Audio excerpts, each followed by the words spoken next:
It's all good. Yeah. How are you feeling going into this week?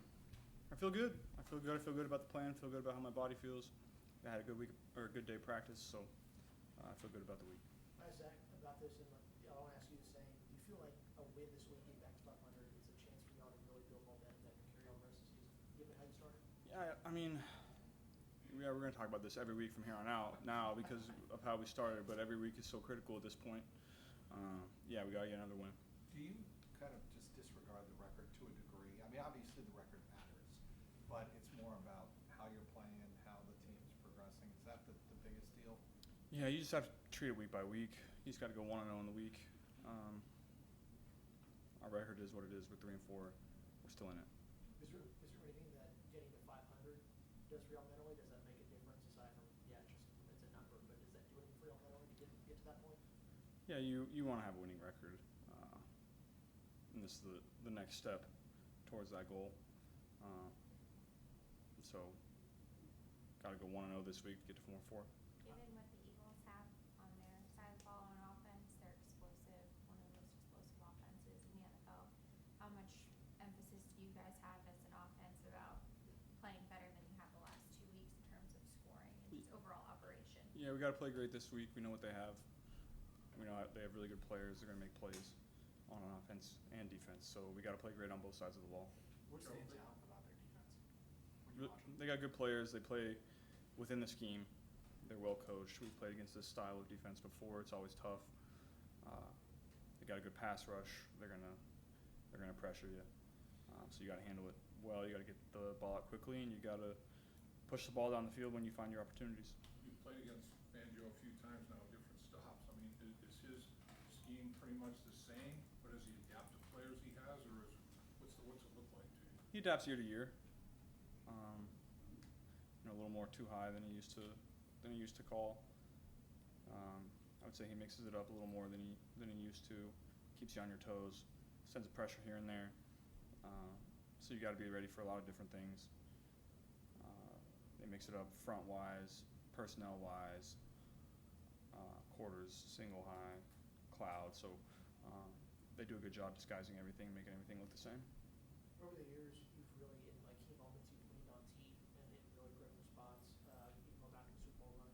What's it about T that makes him a guy that you can kind of turn to when you maybe need to throw more so than other throws? T's just a great player. And I'm lucky enough to play with enough great players on our offense that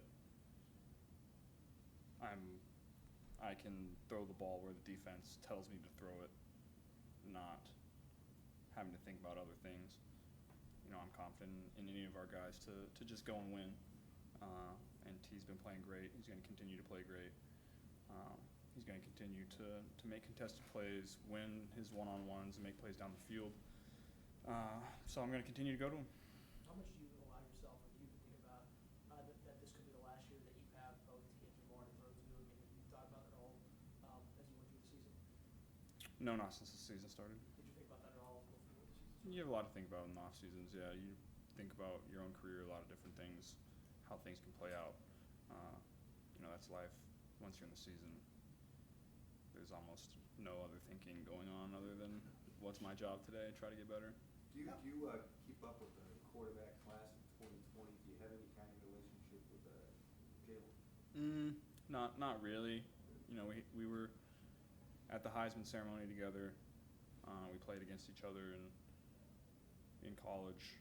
Last time I saw him was when we played him there in 2020. I don't really I wouldn't say I have a relationship with Jalen. How important has Zach Moss been in pass protection, and how much do you trust him? As much as you guys move him around and behind the center, picking up guys on the outside. Yeah, he's done a great job. He's really filled that role that we needed expertly. He's getting the feel for where he needs to be in his checkdowns, the timing of when he's going to get the ball in those checkdowns. He's really been playing well. What do you remember from that game in 2020? We tied. It wasn't very fun. Are you, I was thinking about this, are you kind of upset that Fletcher Cox isn't playing anymore? I can't say that, no. He's a great player, always was, always disruptive, so I'm glad he's retired. But was there a part of No. For the Giants, right? No, I hope he's still sitting on his couch, enjoying a nice steak dinner or something. Stay off the field. Was that game the most you've been hit and the hardest you've been hit? That's tough to say. It was so long ago now. I remember getting hit a lot, but I remember getting hit a lot of times. So that's football. Does it feel like 4 years ago? Does it feel longer than that?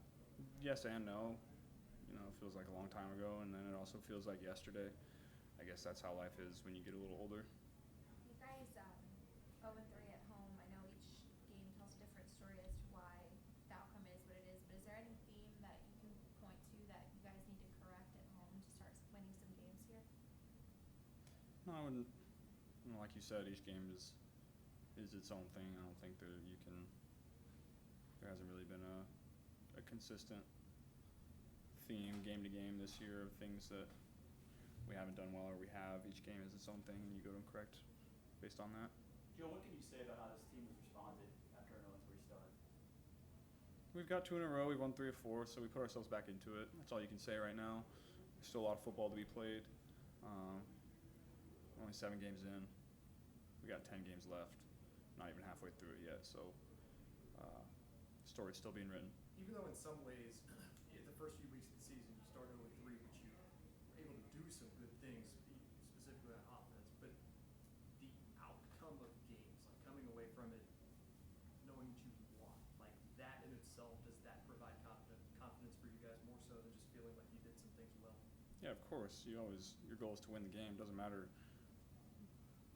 And nothing else matters. You know, you can throw for 500 and lose, and you're gonna be pissed off afterwards. You know, my goal is to win games. And that's what we've done the last 2 weeks. We gotta keep it going. Is not caring what it looks like or how you play part of maturing as a professional, or has that always been you, no matter what level? You always want to win. You know, I'd say early in my career, you know, early in your career, you're more. You want to go out and play well. You want to help the team win. You want to do everything that you can to help the team win, and that's often enough. But then, very quickly, you realize that you just want to win games. Doesn't really matter what your stats are, what people think of you. You just want to win games. Is there any extra feeling of excitement or anything when you walk in the locker room and the white helmets are hanging up? No. Do you take, you've gotten paid, Jalen's gotten paid, Tua's gotten paid, Justin got paid, like all the big quarterbacks in that class have gotten big second years. Do you take a lot of pride in the fact that y'all as a class have done really well? Like, is there any part of you that, like, you feel any certain type of way about that? I haven't really thought about it. I think, you know, we're each our own player. I'm happy for all the guys, and that they played well enough to get their contracts. But I can't say I've really thought about that. Well, now we're kind of talking about it. Have you kept up with the Tua situation at all? Is that your No, not really. I know he got hurt a couple weeks ago, had another concussion, so I've, you know, obviously thought about him in the moment, but haven't thought about it in a while. for guys that maybe, I mean, obviously none of us are going to be quarterbacks, so, you know, how do you gauge when you're at that level you're at, you're in the position you're at, gauging what you can do to help your team versus personal safety? When you've had those situations in the past, how have you kind of managed, handling all of that as you figure out what's best for you? Yeah, I mean, I'm gonna go out and play. If I can drop and throw, I'm not entirely. I'm not sure that decision is my decision. If I can drop and throw, I'm gonna go out and play. And then I think it's up to the decision makers whether my limitations when I'm hurt the team enough that I need to be sat down. So I always take that mindset. If I can go out there and complete balls, hand the ball off, drop, throw, then I'm going to go out there. Philadelphia's defense in the last 3 weeks has played really well. I mean, at a ridiculously high level. Is there anything you can point your finger to where they've done something differently, or what do you think? They're getting really good pressure on the quarterback. You know, their secondary is playing aggressive. They've done a good job. It'll be a challenge for us, but we faced challenging defenses before. Are you more or less inclined to take off and run when you feel pressure than you did earlier in your career? I probably move around less, probably more confident in my ability to make a lot of different throws from a lot of different platforms within the pocket. Pick and choose my spots where I extend and I run, because that's something that I'm really good at. But just try to pick my spots where I can and can't. Joe, you've always downplayed the uniforms, whatever you're wearing. For you personally, why? It just doesn't matter to me. Like I'd wear this out there, whatever. Like it looks cool, it does, but I'd play in just about anything. I'm just happy to be out there. After the Giants game, you talked about how you felt a little bit sped up. How did you feel like you played against Cleveland's pass rush, knowing that you're going to face another really good one this week? Yeah, I was happy with how I played on Sunday. I felt like for the most part I was pretty accurate and made quick decisions and didn't let the rush get back there. And I think our offensive line played well. Could have run the ball better, and we could have taken advantage of some different opportunities that we didn't. Could have made some more plays down the field, but there's always room to improve. But I don't think I let the rush get to me. The age of analytics is also stats for everything, IPA, UPA. Is there a stat that you look at? Is there a stat that interests you that you look at for yourself? Completion percentage, I would say, is the biggest, for the most part, indicator of how you're playing. If you can just find completions, get the ball in your guys' hands, then you're going to give them more opportunities to go make plays after the ball, go score touchdowns, get the ball in your playmakers' hands. It's not always going to be the coverage that you expect versus the concept that you call it for. It's, can you still get a positive gain in those looks? Some of the best plays turn out to be 2 or 3, 4-yard gains, but maybe you got pressure and you had to slide in the pocket, you get hit, but you find the back. Just trying to keep the ball in your guys' hands, give them more opportunities to go make plays.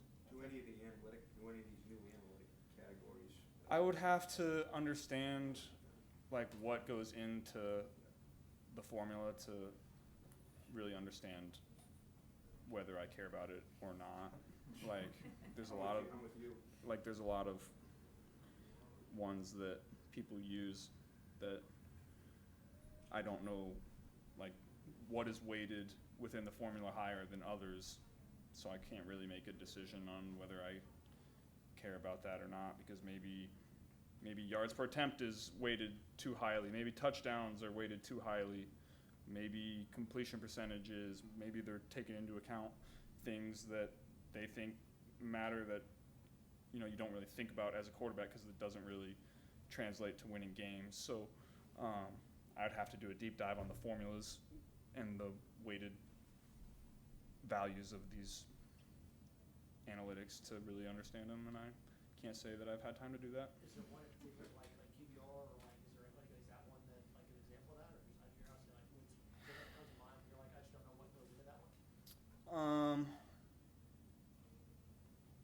Yeah, I'd have to. Yeah, QBR. I know passer rating is weighted heavily towards touchdowns. Touchdowns don't really necessarily mean you're playing great. You could throw a dime and get tackled at the 1 and then you run it in. I think yards per attempt is also weighted pretty highly in that, and that's pretty dependent on how you play offense. EPA, I don't know what that is. I've never seen the formula for that. Those are the 3 that I like, advanced analytics, that I know. I don't know the other ones. I think you've said in the past that you judge good practices by how few times the ball hits the ground. How have you done this year, and the team done this year in that regard? How would you assess that? Yeah, I think that more rings true later in the week when you start to dial in you've talked about the routes, you've talked about the concepts against each individual look, and then you rep it at the end, and then you're on the same page. Early in the week, it can be you can be not on the same page, and some balls hit the ground, and you come back and talk about it, and hey, I want you to run this route a little differently, get a little wider in your release, or change your split. And so Friday practice and late in the Thursday third down practice are critical in that. Wednesday's more so. You still think about it, but not quite as much. Thanks, guys. Thanks, Joe. Thanks, Joe.